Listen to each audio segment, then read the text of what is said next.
Allez, on est donc pour le CN Sprint désormais. On est prêt. Estamos listo. Voilà, c'est comme ça qu'on dit en espagnol, je crois en tout cas. Je ne veux pas affirmer. On va faire des progrès tout au long de cette journée. En tout cas, on l'espère. Et c'est vrai que pour ce CN Sprint, c'est toujours quelque chose d'intéressant. Alors, il y a déjà eu une course, c'est la spécificité de ce week-end. Déjà une course qui a eu lieu pour le CN Sprint hier. Alors, les conditions étaient bien meilleures qu'aujourd'hui. Et pour vous commenter cette épreuve, cette deuxième course donc, du week-end, mais première de cette journée ici de compétition à Barcelone. La course qui est donc ramenée à 15 minutes d'ailleurs, tiens c'est une information, 15 minutes seulement de course. Et bien pour vous commenter cette course, j'ai le plaisir, alors qu'on aperçoit Patrick Seyé déjà piégé dans ce premier tour de formation, pour vous dire que les conditions ne sont pas faciles, plaisir d'accueillir Alexandre Longeau. Bonjour Alexandre. Bonjour à toutes et à tous, bonjour Anthony, bonjour à toutes les équipes du circuit, à vous aussi derrière votre écran qui nous suivez avec attention, passion et fidélité. Heureux de vous retrouver pour une toute nouvelle saison qui s'annonce passionnante et fantastique. Alors passionnante d'autant plus que dans le peloton, plus de F5, ça y est, on passe à la nouvelle génération de voitures.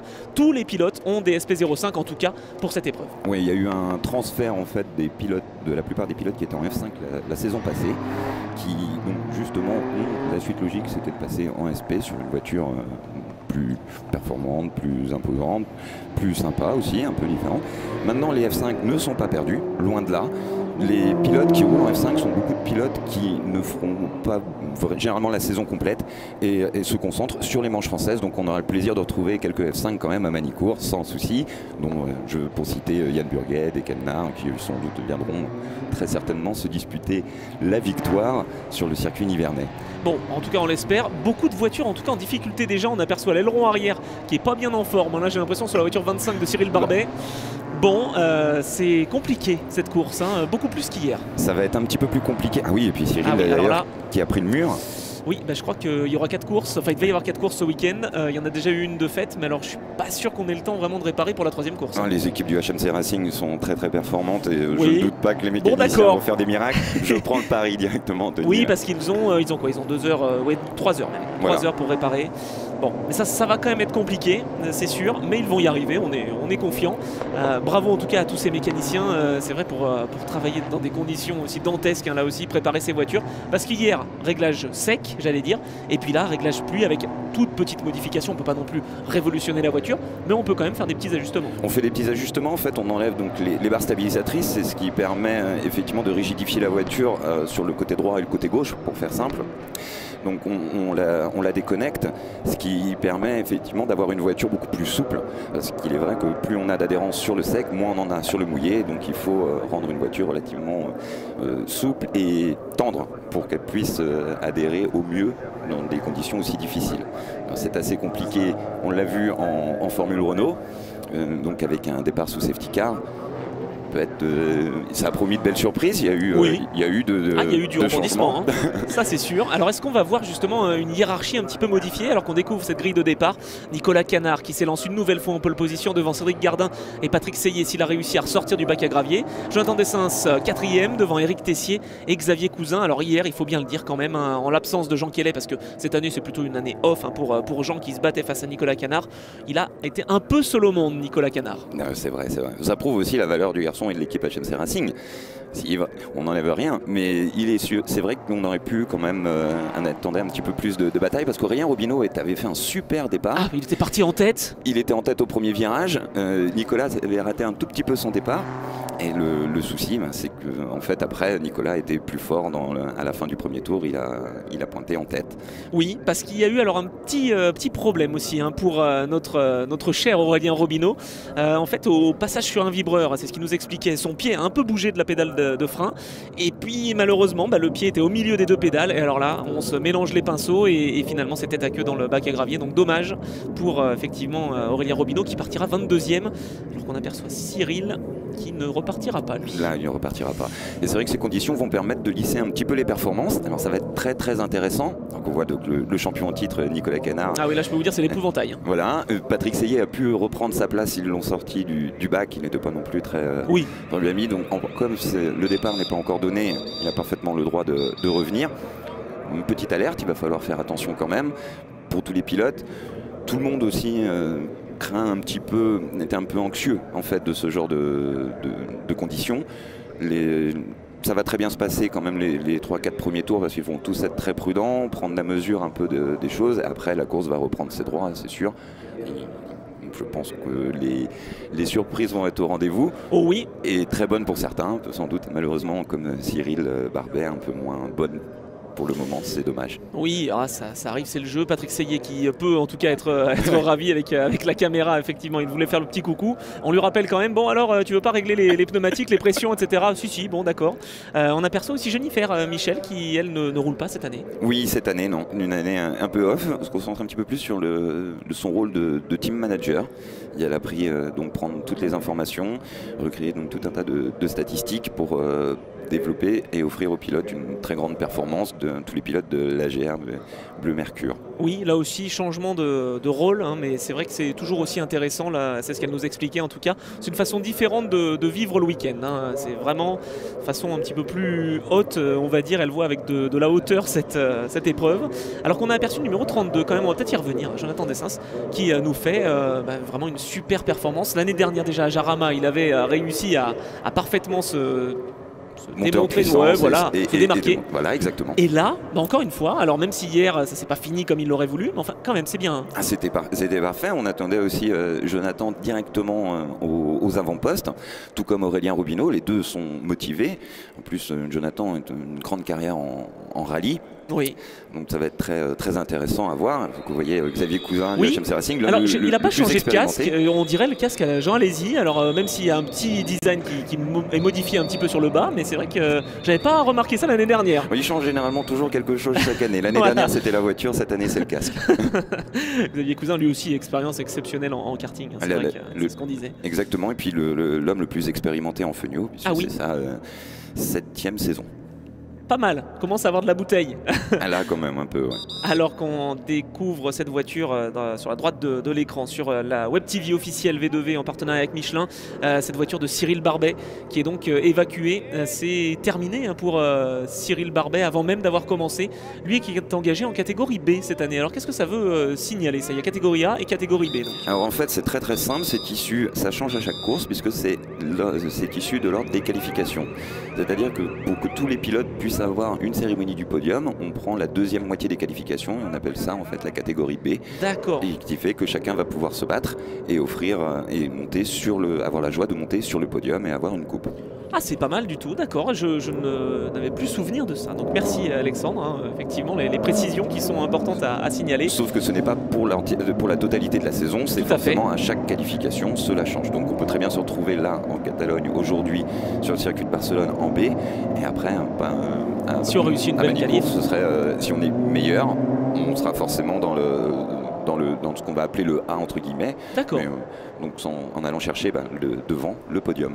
Bon, c'est intéressant en tout cas à voir, c'est une sorte de balance de performance de façon pas artificielle, mais en tout cas plutôt sur les pilotes que sur les voitures. Hein. Exactement, pour offrir à tout le monde, c'est cette idée, hein.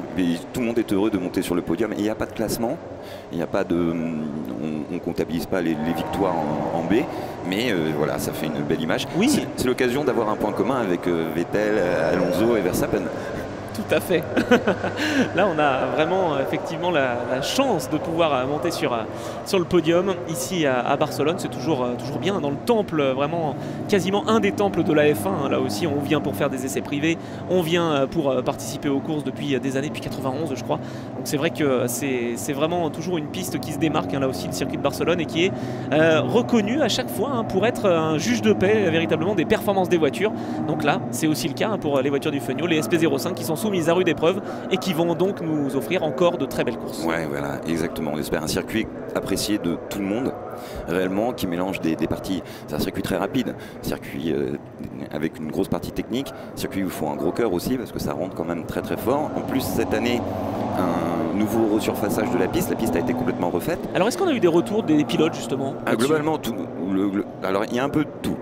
Mais globalement, tout le monde est très content parce qu'il y avait quelques bosses, mais on était loin de ce qu'on avait connu à Jarama, un circuit extrêmement bosselé.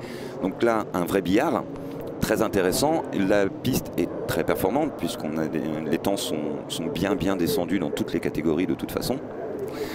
Après, c'est vrai que certains perdaient un peu leur repère, mais tout est rentré dans l'ordre et globalement, non, ça a fait l'unanimité sur une piste qui fait toujours l'unanimité pour tout le monde qui a adoré. C'est pas pour rien que la F1 vient régulièrement aussi. C'est sûr. Alors on en profite, tiens, sur les réseaux sociaux, ça y est, j'ai retrouvé ma connexion internet, c'est pour ça que je peux vous répondre enfin. On salue Renaud Malinconi qui nous dit qu'effectivement les conditions ne s'améliorent pas. Coucou amical à Renaud qui n'est pas présent, qui était en F5 l'année dernière et qui là va se concentrer sur un autre championnat cette année. Pascal Wagdiogurs qui est là, va falloir être patient effectivement pour que ça s'améliore. Bah oui, effectivement, c'est sûr que c'est pas évident. Alors Marc Jacobs qui lui nous dit que la pluie va nous montrer du très beau pilotage. Et on a une question de Geoffrey Cessillon. Pourquoi certaines SP05 ont des phares à LED et d'autres non? Est-ce qu'on a une réponse là-dessus, Alexandre? Oui, on a une réponse toute bête. C'est que il y a un câble qui est relié donc, à la voiture. Alors les pilotes le branchent et puis des fois la partie électrique qui longe la carrosserie jusqu'au phare est soumise à tous les gravillons. D'accord. Des fois pas très bien protégé et en même temps ça peut arriver que le câble puisse s'en aller. Donc c'est rien de bien méchant, mais donc, normalement ils doivent avoir. Erwan n'a pas raison quand il dit que c'était pour déconcentrer ses adversaires, non c'est pas ça. on pensait mettre des appels de phare à un moment donné avec les F5, ça ne s'est pas fait. Non, c'est rien, c'est souvent un petit souci technique, mais rien de bien méchant qui sera réparé après. C'est pas comme en GT où effectivement il y a des vrais phares classiques en fait, comme une berline classique de tourisme qui peuvent allumer avec des pleins phares, avec des codes ou des veilleuses. Donc voilà. Alors on espère quand même que le safety car ne va pas rester trop longtemps. On a une information, apparemment il devrait rentrer dans la voie des stands bientôt, ce safety car, parce qu'on a eu, oui c'est Sébastien Génigron qui nous dit 60% de la course de monoplace a été sous safety car. Et bien pourtant on a quand même eu du spectacle. Alors là, je peux vous dire que maintenant qu'on a réduit cette course de CN Sprint à 15 minutes, il va pas falloir traîner. Ça c'est sûr, il va falloir donner, ça va être intense, d'autant que les safety cars, voire les drapeaux rouges peuvent intervenir à tout moment. Aïe aïe oui, faut pas parler de malheur. Bon, certainement pas, mais c'est une possibilité, donc bon, on va voir, mais la pluie va lisser les performances. Je pense que ça va être très intéressant à suivre, surtout dans des conditions comme ça. Je pense principalement à Jonathan Dessins qui va retrouver dans des conditions un peu particulières ses réflexes de pilote de rallye. Oui, là je crois effectivement. Là, et Christian Vaglio qui lui a une grande expérience dedans et roule en plus en P3, il fait double programme ce week-end. Pas mal. Ça va être intéressant. Ah oui, c'est bien. Il va pas falloir se mélanger ces pilotes, points de freinage. Ah oui, non, c'est ça, c'est vrai. Mais ils veulent être présents partout. On salue Evans également, Evans Adras, très sympa Evans, qui est présent. Et puis Romain Houlier, conditions parfaites. Bah oui, franchement, visibilité impeccable. Non, je crois vraiment qu'on est bien. Et puis en parlant de pilote, on salue un pilote de la Ferdinand Cup de l'année dernière, Stéphane Hénou, qui est là, qui nous regarde. Donc voilà, on est suivi sur les réseaux sociaux. Et Frédéric Sausset aussi, qu'on embrasse. Ah bah oui, Frédéric. Je vois qu'il nous c'est un fidèle de chez Fidèle. On espère vraiment le revoir encore une fois cette année, parce que vraiment, Fred, là, on aime beaucoup quand tu es là. Voilà, message passé. Allez, 9 minutes 36 restantes dans cette épreuve, toujours sous régime de safety car, mais plus pour longtemps, en tout cas c'est l'information qu'on a. Nicolas Canard est bien en tête devant Cédric Gardin et Patrick Seillet, c'est la grille de départ, ça tombe bien. Maintenant au restart, on va dire, il faudra être fort et répondre présent pour Nicolas Canard, parce que derrière on sait que Cédric Gardin normalement ne devrait pas rester inactif au premier virage. Non, loin de là, alors que Nicolas Canard déjà laisse de l'espace avec le safety car pour préparer sa relance.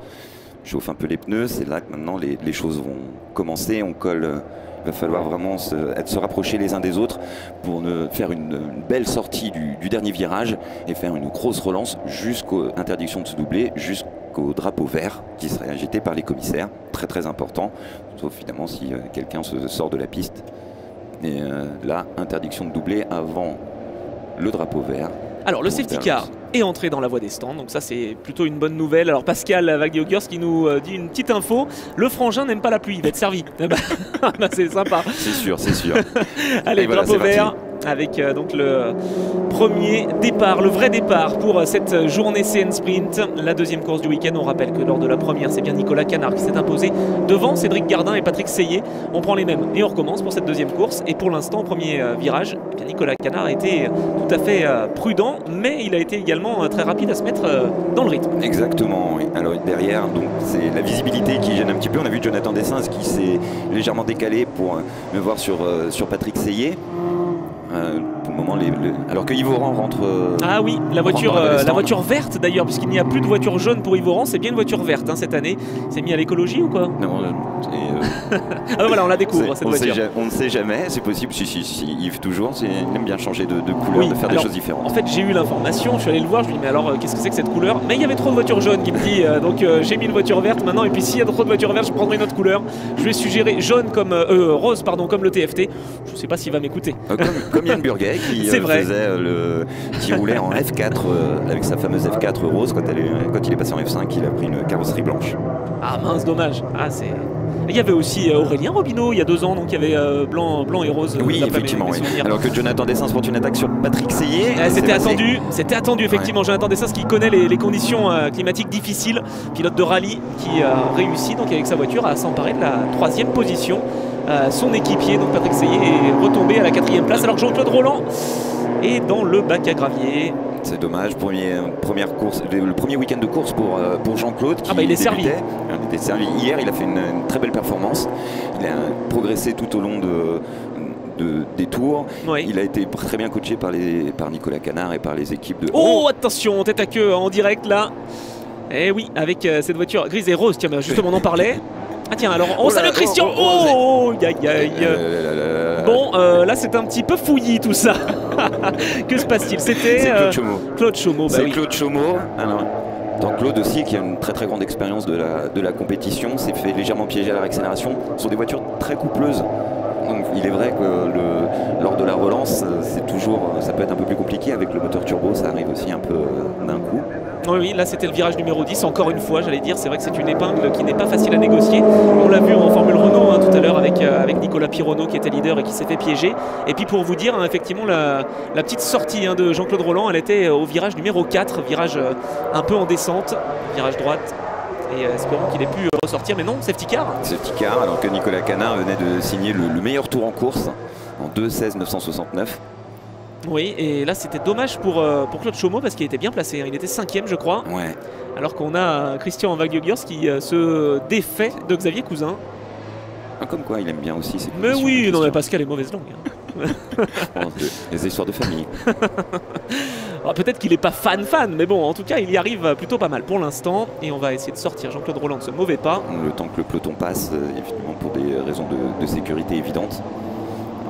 Les commissaires vont s'activer, les commissaires qui font toujours un travail fantastique qu'il faut saluer, toutes ces personnes de l'ombre, comme on parlait des ces conditions. Hein. Voilà, comme on parlait des mécaniciens, de toutes les personnes qui gèrent l'intendance dans les équipes aussi, qu'on ne salue jamais assez. Alors il y a Jérôme sur les réseaux sociaux qui nous dit même malgré la pluie, la Fogno c'est quand même toujours très sympa. Et il se dit mais c'est bizarre, il pleut jamais pourtant à Barcelone. Ah bah si, peut-être en fait. C'est vrai que l'année dernière il a plu aussi. Il y a une journée sur les 2 au minimum qui est comment dire, marquée par la pluie.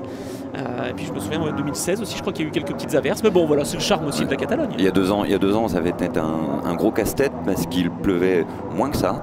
Mais la piste était séchante et c'était un gros casse-tête pour partir en pneu pluie ou en pneu slick. Et certains ont fait des choix et il fallait partir en pneu slick à l'époque parce que la piste s'est asséchée rapidement. Ceux qui sont partis en pneu pluie ont malheureusement connu une perte de performance assez rapide. Alors moins de 5 minutes dans cette course. Est-ce qu'on va pouvoir suivre la fin de cette course de façon classique, j'allais dire, et de façon verte, drapeau vert notamment? Ouais, alors que Jean-Claude Rolland repart. Bon, ça y est, les commissaires l'ont aidé. On va pouvoir avoir une relance et deux tours sans doute de fin de course qui risque d'être assez intéressant. Il nous met quelques graviers quand même sur la piste. On en voit un peu plus après au fil des tours, j'allais dire. Il y en a un peu en arrivant au virage 10, il y en a un petit peu au virage 4. Bon bah merci messieurs, hein, c'est sympa. Ça va être cool avec la pluie et les petites billes de gravier. Je peux vous dire que l'adhérence va pas être facile. Alors Valentin qui nous demande combien de pilotes au départ de cette épreuve, Alexandre? Eh bien 24 pilotes au départ. Puisqu'il devait y en avoir 25. Il devait y en avoir 25 et malheureusement donc on a eu 26 même, puisque Frédéric Fauchère et Denis Papin devaient être présents et ces 2 pilotes n'ont pas pu venir pour diverses raisons, qui est bien triste, mais on les retrouvera avec un immense plaisir à Manicourt. D'accord. Et voilà. Cyril Barbet donc qui s'est fait piéger. Et Cyril Barbet qui s'est fait piéger. Bon, dans le premier tour d'installation, hein, dommage pour Cyril Barbet et toute l'équipe HMC Racing. mais on compte sur l'équipe de Patrice Souillet pour réparer tout ça assez rapidement, parce que le programme justement nous le demande, c'est Frédéric qui nous le demande, Frédéric Sausset, le programme de cette journée. Donc là on est bien dans la deuxième course de la journée, la deuxième course également du week-end pour le CN Sprint, qui se terminera aux alentours de 10h10, ouais, si on ne dit pas de bêtises, oui à peu près 10h05, 10h10. Et puis ensuite on aura les essais qualifs pour le GT Tourisme LMP3 PFV CN. Rajoutez des catégories si vous voulez, non, non c'est bon, on est complet. Ensuite on a de la monoplace de 11h50 à 12h20, on a du CN Sprint de 12h40 à 13h, et puis la grande course 13h50 le départ, 13h20 mise en grille pour cette épreuve de 4 heures qui regroupe donc toutes les catégories. C'est assez spécial ce week-end, mais ça va nous promettre du spectacle. J'espère que les conditions climatiques vont s'améliorer par contre, et donc arriver 17h50 avant la 4e course de CN Sprint à 18h10 jusqu'à 18h30. Là aussi 4 courses de CN Sprint. On sait qu'elles sont toujours très animées ces courses, mais alors là franchement merci à V2V qui nous permet d'en voir 4. C'est sûr, c'est sûr. Donc c'est un vrai plaisir. Puis les pilotes sont toujours très contents, parce qu'il est vrai que quitte à faire le déplacement, autant avoir le plus de roulage possible.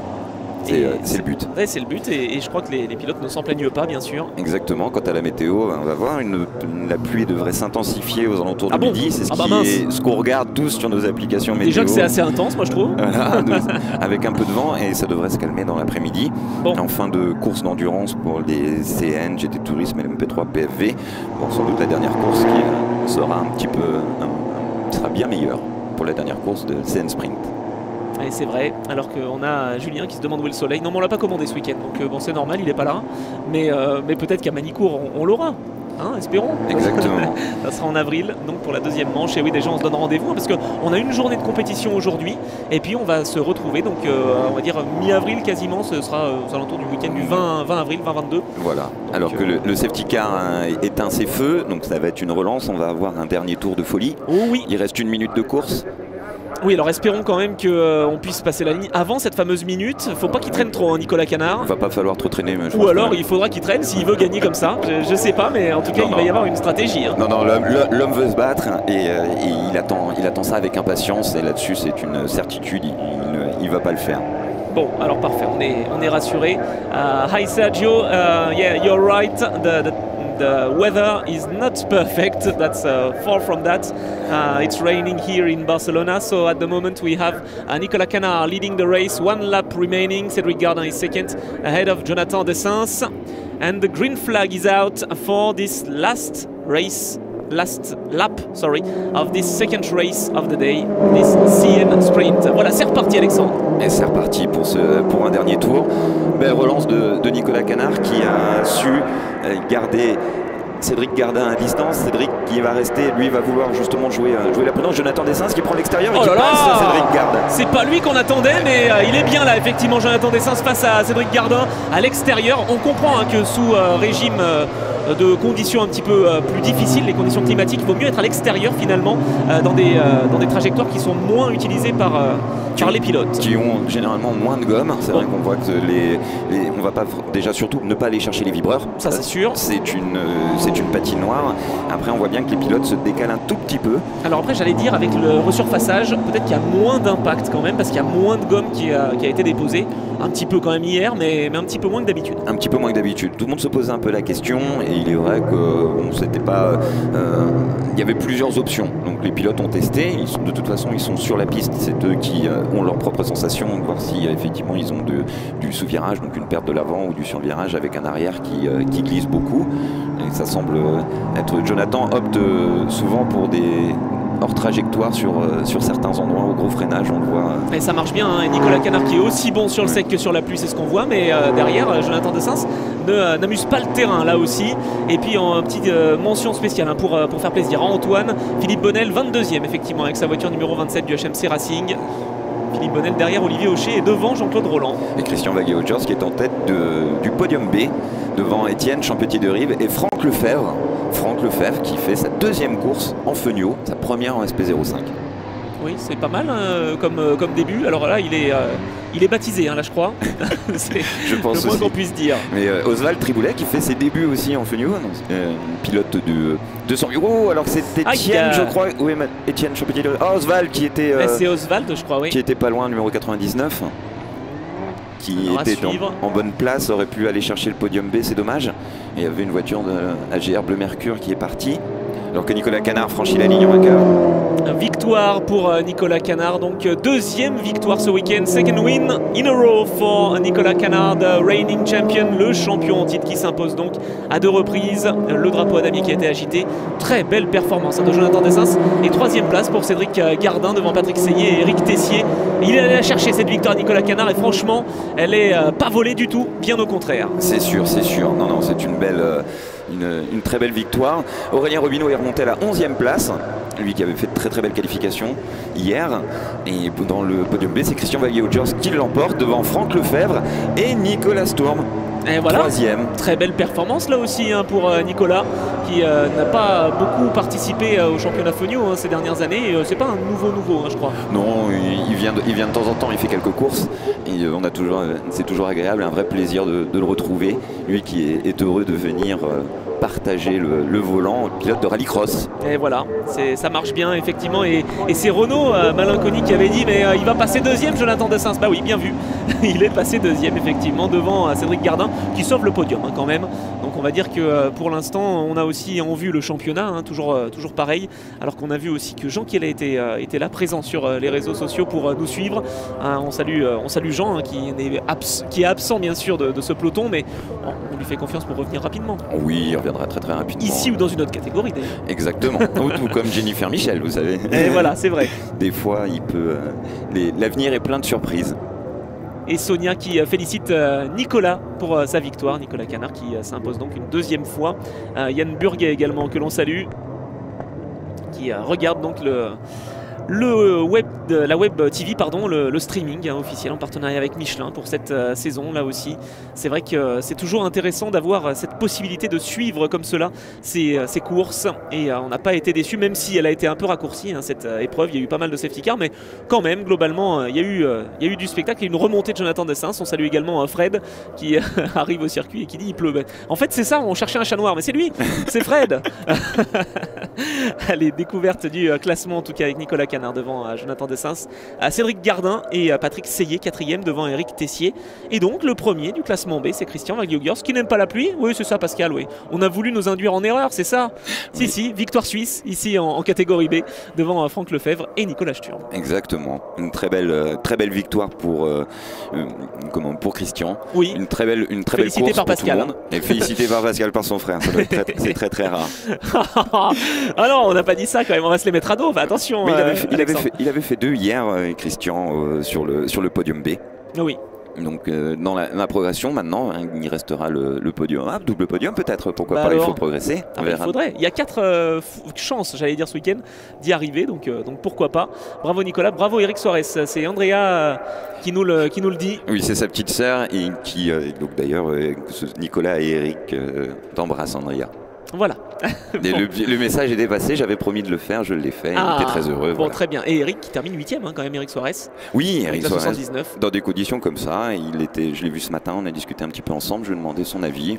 Bon, il y allait très tranquillement, le but était surtout de ramener la voiture et de finir la course. Oui. Comme tout le monde sur le plateau. Nicolas Canard, lui, forcément, voulait jouer sur la durée, il joue le championnat, il fait une très belle course, il reprend en plus le meilleur tour en course.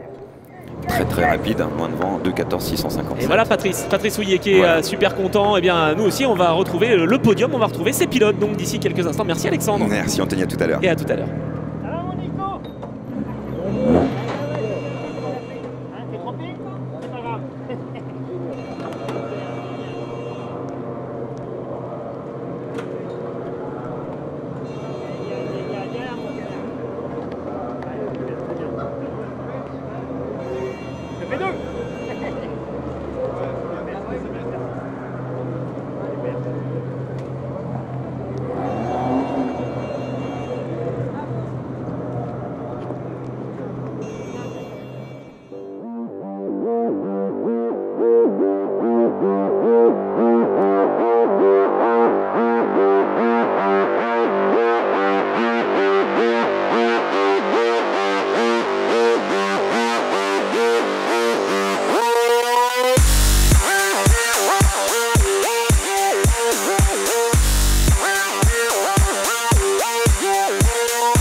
Donc le podium pour cette épreuve. Cette épreuve donc, qui a été encore une fois animée, hein, Robert. Qui a été animée, on a eu de belles surprises. Messieurs, bravo pour votre prudence. Oui, on salue également leur audace sur ces conditions un peu compliquées. Avec on me dit qu'il manque Nicolas. Ah bah alors, Nicolas. Il est où Nicolas Sturm? Bah alors. Ah bah Nicolas. Allez Nicolas, allez. Ah bah oui, bah alors, on reste pas dans il a pris l'eau. Les pieds dans l'eau. La Costa Brava. Un beau casque hein, là aussi pour le pilote Nicolas Sturm.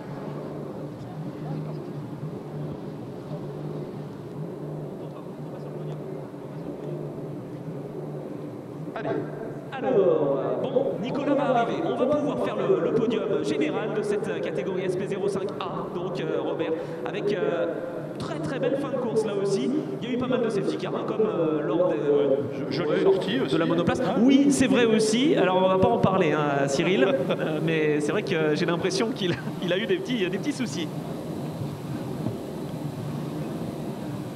Voilà, alors Nicolas est arrivé. On peut y aller. On y va? Alors, le podium, on va appeler tout de suite le pilote qui est troisième, pardon. Ils sont bons, ah bah ça va. Bah ça ils sont là. Bon, ils sont toujours bons les pilotes, hein, et puis les équipes aussi. Bon allez, on va appeler donc le pilote AGR Bleu Mercure, numéro 14, Cédric Gardin, troisième. Allez Cédric Gardin, on l'attend. Il est là. Le voilà, bravo voilà, Cédric, bravo. Et il a mis la combinaison ancienne. Hein, les supporters là. Hein. T'as remarqué, Robert, il n'a pas voulu abîmer sa combinaison AGR Bleu Mercure. Hein. Non. Dans ces conditions-là. Mais il a le logo V2V, donc c'est bon. Et le logo Elfer. C'est le principal. Bravo Cédric. Deuxième position après une superbe fin de course là aussi. Le dernier tour, il aura été bien mené. C'est Jonathan Dessens. Bravo Jonathan. Bravo Jonathan. Et pilote rallye, ça aide hein, finalement dans ces conditions. Puis là c'est les Bretons en force. Hein. Oui, c'est vrai. Mais ils ont l'habitude de l'eau. Arrête, il nous écoute, je crois. Bon, et en première position, il a été encore une fois impérial, un pilote HMC Racing. Il s'agit du champion en titre, Nicolas Canard. Ah ben voilà, Nicolas. Bravo Nicolas. Quelle course hein, là aussi. Moi je me suis dit, il va peut-être pas faire le dernier tour à pleine vitesse, il va attendre de passer la ligne, mais non, c'est un compétiteur et il a gagné sur la piste fair and square, comme on dit. Voilà, bravo en tout cas à Nicolas Canard, qui s'impose une nouvelle fois. 2 victoires en 2 courses, hein. Pour l'instant c'est parfait. Allez messieurs. Avec les beaux trophées. Allez messieurs, soulevez vos trophées. Voilà. Ça c'est encore Hugues qui a des idées. Oui, on fait des photos. Oh là, mais allez, artistique. Trophée. Et tous sur la première marche. Allez, tout le monde sur la première marche. Voilà, pour la photo finale. de ce podium, donc catégorie A. Grande catégorie. On va retrouver quand même les pilotes CN Sprint ou Fenio à 2 reprises encore, hein, messieurs. C'est pas fini la journée. Ils vont laisser un petit peu se oui, voilà.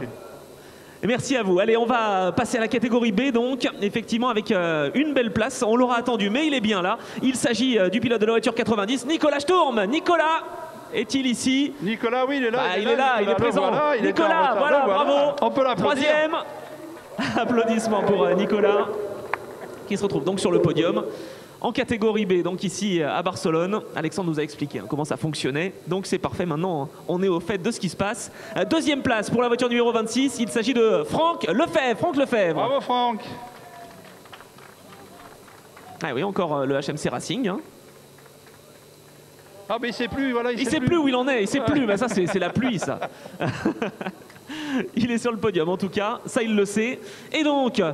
Pascal nous disait, mais non, il aime pas la pluie, il aime pas la pluie. Si, il aime la pluie, il est vainqueur en classe B. C'est Christian Maglioghiors. Bravo, Christian. Allez, on l'applaudit. Eh ben oui, pas d'erreur. Là aussi, hein, c'est vrai qu'il fallait rester sur la piste, il ne fallait pas s'enflammer. Dans les conditions humides, c'est facile. Mais elles sont pas faciles, hein, ces SP05 quand même, sur des conditions comme celle-ci. En tout cas, messieurs, voilà, soulevez les trophées. Allez, soulevez vos trophées. Ah. Alors, si vous voilà, il faut regarder ici. Ah, il est demandeur de beaucoup, hein, Hugues. Voilà. Voilà, parfait. Maintenant, il faut regarder là-bas. Alors, tous ensemble. Sur la première marche, allez, s'il vous plaît. Marche, allez, merci. Ah bah, maintenant, c'est le podium, attention. Hein, il faut s'y habituer. Avec les trophées Elfer, évidemment. Ouais, et puis, on aura le champagne aussi avec les Enzo Hotel, hein, bien sûr. Voilà. Merci messieurs, on se retrouve plus tard. Oh bah oui, tout à l'heure, merci aux équipes également. Et puis donc bravo les gars. Bravo. Des bons pneus aussi dans ces conditions qui ont fait l'affaire. Hein. Allez, à tout de suite.